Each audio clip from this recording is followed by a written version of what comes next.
Tonight, destroyed in the flames, the staggering scope of the damage in British Columbia.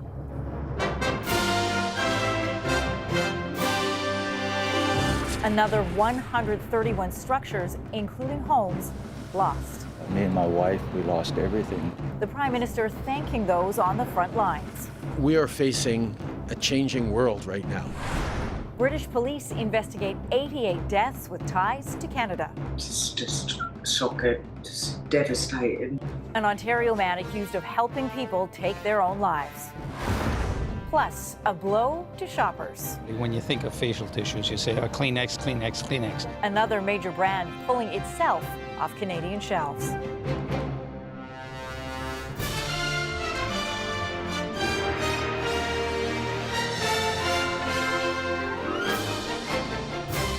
CTV National News with Omar Sachedina. Reporting tonight, Anne-Marie Meadowake.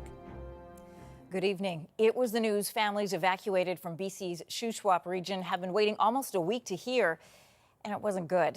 131 buildings, including homes and businesses, have been taken by the fire. And these are just the structures from areas where it was safe to enter. While fire officials point out there were no lives lost, it is still devastating for people desperate to return to their neighborhoods to face whatever is left. CTV's Vanessa Lee is in BC with the fears and frustrations of those who are now starting over. People in the Shuswap area knew the loss would be overwhelming. Today, their worst fears came true. Officials say 131 homes and other structures have been destroyed. Another 37 were damaged. My people now, they're just coming to grips with the devastating loss we suffered.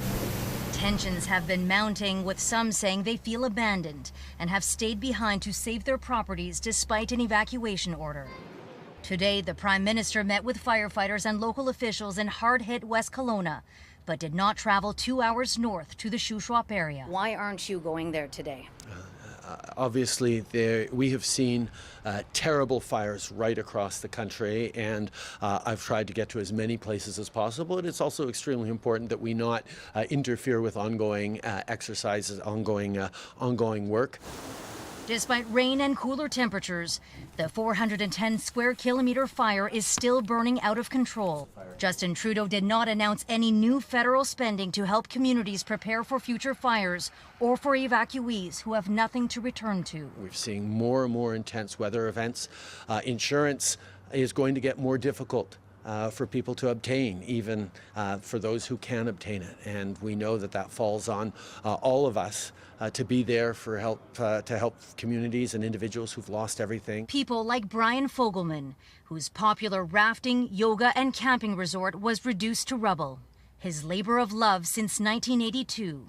He vows to rebuild the cherished family business. We have no income and no salaries or anything to draw on. So we're going to have to really pull together as a family to make it through. Uncertain days ahead for those who have to start over. We cannot say, let's do this day by day. We cannot even do that. We are going hour by hour. Our lives are changing every hour. The firefight is also changing hour by hour. More help is expected to arrive from South Africa, Australia, and Mexico in the coming days. Anne-Marie. Thanks, Vanessa. A military C-130 aircraft is conducting evacuation flights out of Hay River, Northwest Territories tonight. And a visibly frustrated premier is calling on Ottawa to ensure the territory has better communication and roads to keep people safe. Whose fault is it when we can't get people out because we don't have basic infrastructure that every Canadian takes for granted? So I'm tired. I've been tired for a long time for asking for infrastructure, and now I'm angry. Premier Cochrane was in Calgary today, touring an evacuation centre where she thanked Alberta Premier Danielle Smith for helping the thousands of people forced to flee the territories. At least 5 people are dead after severe storms spawned tornadoes that carved a path of destruction through Michigan and Ohio. Lightning filled the skies as more than 500,000 people lost power at the height of the thunderstorm. One person died when a twister flipped their car. Another when a tree fell on a home. The roof of this church in Cleveland, Ohio was torn off when a tornado slammed into the more than a century-old building. It's our sacred place. It's our holy ground, and it's absolutely devastated. It was the first tornado to hit the city of Cleveland in almost 40 years. A shocking Canadian connection to 88 deaths in the UK. An Ontario man is accused of selling lethal substances online that could be used for suicide. British police say dozens of people who ordered from Kenneth Law's websites have died, so they've opened a criminal probe. CTV's John Woodward on the multinational investigation. Imogen Nunn shared her take on being deaf in Britain with 710,000 TikTok followers, believing sharing her struggles was a key to inspiring others. She loved helping other people. That's just what she wanted to do. But the 25-year-old's account went silent in December, her mom Louise coming forward to say Nunn died by suicide. It's just shocking, just devastating. She found out this summer her daughter had died from a substance called sodium nitrite, and British police told her Nunn had ordered it from Canada. It was on a list that they'd found on a computer belonging to Kenneth Law. I'm Ken, yeah. Kenneth Law, once a chef at Toronto's Fairmont Royal York Hotel and a former engineer, had a side gig selling products that could be used for suicide. Nunn was among 232 people the UK's National Crime Agency says ordered from websites run by Law over a 2-year period. Of those, 88 died. The agency's director said Canadian police would not criminally investigate British deaths, so in consultation with the Crown Prosecution Service, the NCA has taken the decision to conduct an investigation into potential criminal offences committed in the UK. This operation is underway. The UK figures bring the total worldwide deaths that may be linked to products sent from a Toronto area post office to 101, according to a CTV News tracking, including 8 in Canada. Many are in their 20s. The youngest is 17-year-old Anthony Jones in Michigan. Law faces 2 counts of aiding and abetting suicide. He has denied the charges and says he's not responsible for what people do with his products. Parents say they can't believe this wasn't stopped earlier. If we were talking about a high street shop, it would be shut down immediately and the owners arrested. It's sickening. Like, why? Why did they let it go on for so long?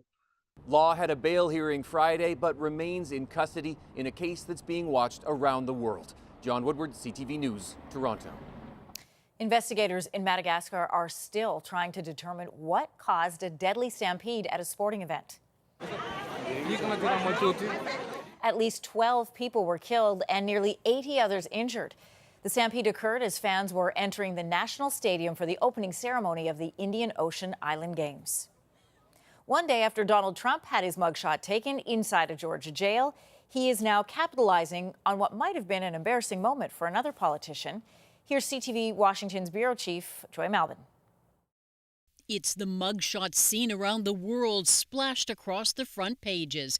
Donald Trump booked in Georgia. The Daily News branding him enemy of democracy.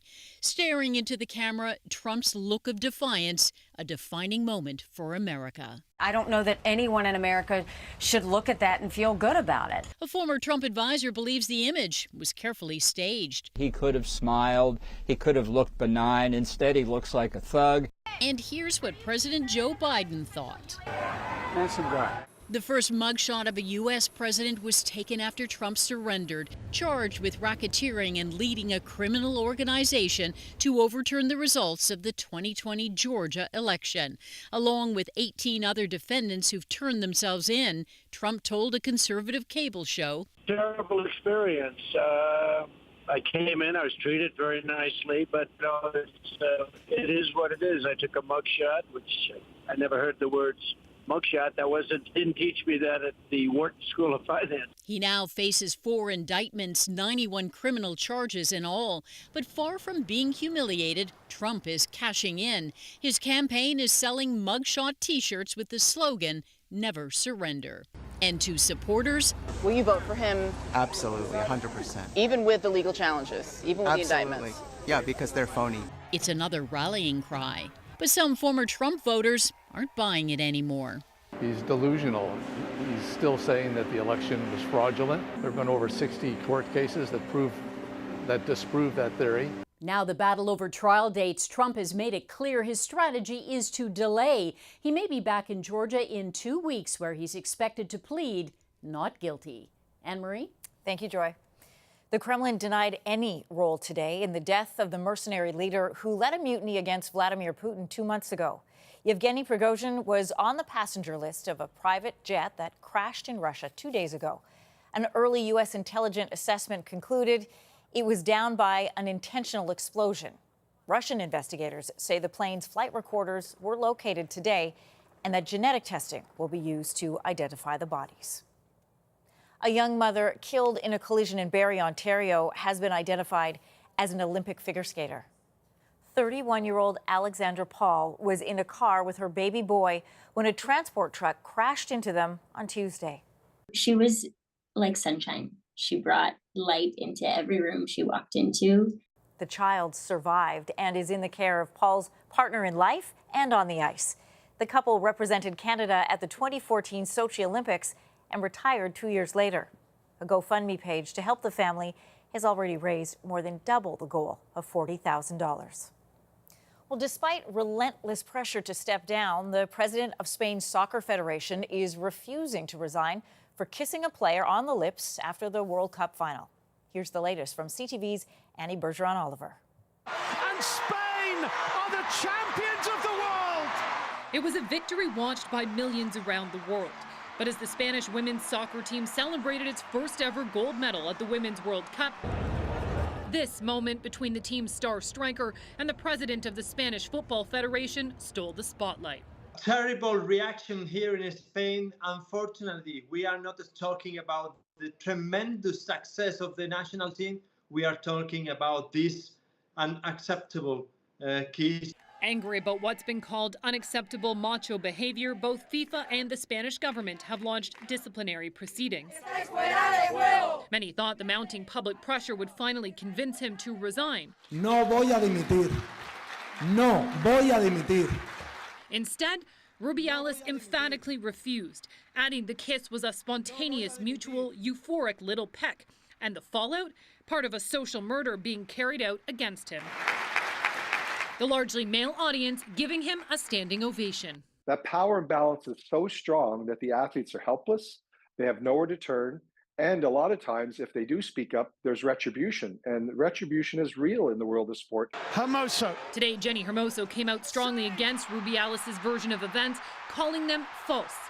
I felt vulnerable and a victim of an impulse-driven, sexist, out-of-place act without any consent on my part, adding that she has been under continuous pressure to make a statement that could justify Mr. Rubiales' actions. There isn't an occasion to just grab a woman's body and kiss her on the lips. A sports journalist and former athlete, Laura Robinson, says this behavior is seen every day across every sport. For all sport, all women athletes need to be know that they're safe. And these men have a lot of power. Tonight, 81 players, including the entire World Cup team, signed an open letter refusing to play for Spain again until Rubiales is removed. Anne-Marie? Thank you, Annie. A famous brand name will soon be wiped away from store shelves. The company that makes Kleenex is pulling it out of Canada. CTV's Kevin Gallagher with what's behind the move. When Canadians have the sniffles, they don't often ask for a tissue. When you think of facial tissues, you say, Kleenex, Kleenex, Kleenex. Now the brand that's become part of Canada's cold and flu lexicon is leaving. I guess I won't wipe my nose. I still require Kleenex in my daily life, so I'd appreciate if you would not pull it. Parent company Kimberly-Clark is blaming unique complexities and constrained supply for why it will no longer sell Kleenex in Canada. They are being quite vague. Maybe the volume is so low now that they can't run their production facilities efficiently. The company has made Kleenex and other products at its Huntsville, Ontario factory for more than 50 years. Kimberly-Clark did not say whether the plant will be affected. The U.S.-based company told Canadians goodbyes are never easy and thanked them for their loyalty to our Kleenex brand facial tissues for the past few decades. Interesting. Have to see who fills that space. Kleenex is just the latest brand to leave the Canadian market. Earlier this year, Nestle Canada pulled its frozen food brands Delissio, Stouffer's Lean and Life Cuisine, with the company saying they were not part of its long-term strategy here. And last year, Little Debbie stopped selling its sweet snacks in Canada, while cone-shaped bugles were discontinued as well. Canada is a tricky market to do business in. You've got different languages here too. Your packaging, you have to have unique packaging for Canada. And a concentrated group of grocery store owners with a lot of buying power may also be pricing Kleenex out of the market. That's a shame. I think they had the best quality. Although few consumers will really shed a tear over having to find a new tissue brand, it's likely they'll still ask for a Kleenex. Kevin Gallagher, CTV News, Ottawa. Well, coming up after the break. I felt like we were being taken advantage of. Extreme weather cancellations creating new travel tensions. Plus, hammer time in Hungary. We speak to the woman behind a great Canadian victory.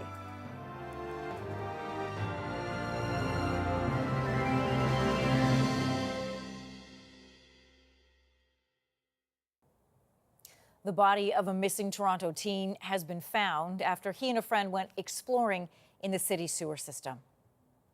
Our understanding was that they were in the storm drain system. They went approximately 300 meters through the system, down a chute, and into the river where they were swept away.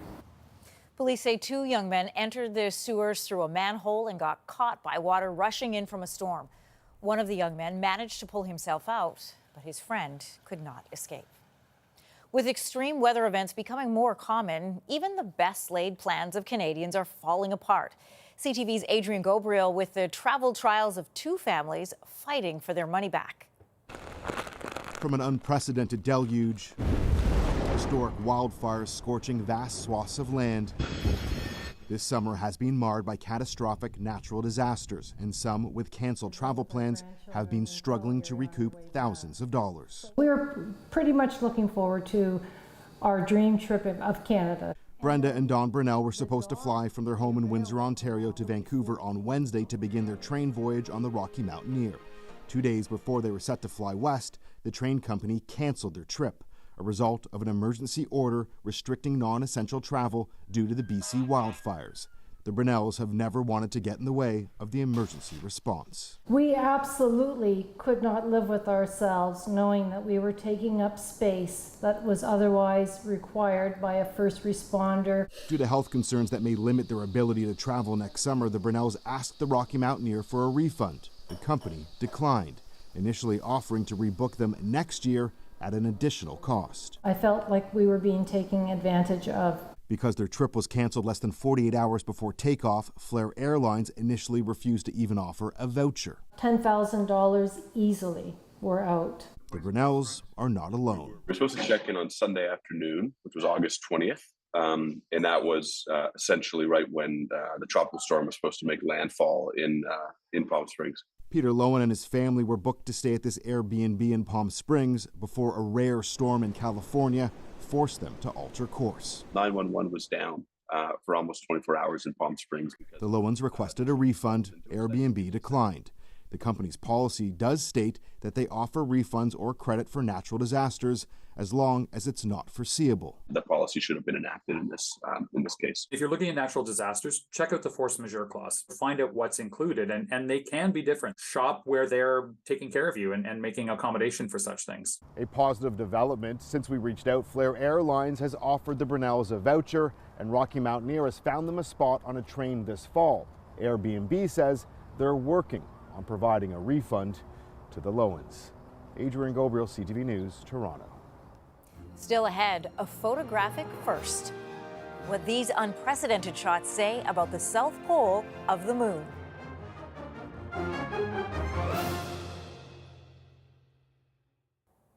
The director of the British Museum has resigned as questions swirl around treasures stolen from the famed institution. Hartwig Fisher says he takes responsibility for failing to investigate warnings about suspected thefts back in 2021. Last week, the museum sacked an employee after some artifacts were stolen or damaged. And there were some frantic moments on a domestic flight in Myanmar when a passenger went into labor. It happened about 20 minutes after takeoff. With no doctors on board, passengers scrambled to help. One man offering his shirt, tissues from another. Not sure that made a difference, but the mother eventually gave birth to a healthy baby girl. How would you like to see some pictures from the moon? This is India's rover rolling onto the moon's south pole and leaving tracks on the dusty surface. It is being powered by solar panels during the mission. India is only the 4th country to ever land on the moon and the first to arrive at its south pole. After the break. It really was just this moment of, I just won. Meet Canada's new world champion.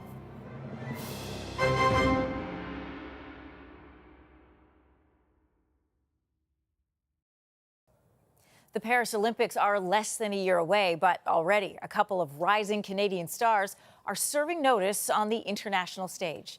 CTV's Heather Butts on Canada's new grip on the hammer throw. Cameron Rogers. Her incredible first throw was the winner. No one could match Cameron Rogers. Her 77.22-meter toss put the 24-year-old on top of the podium at the World Athletics Championships. It really was just this moment of, I just won. Struggling to find the right words, her smile says it all. We just finished. It was so magical. I definitely almost cried when they played the anthem. We caught up with Rogers after her medal ceremony today in Budapest. To be able to do it with my family in the stands, with my coach right there, with my teammates, like it was so cool.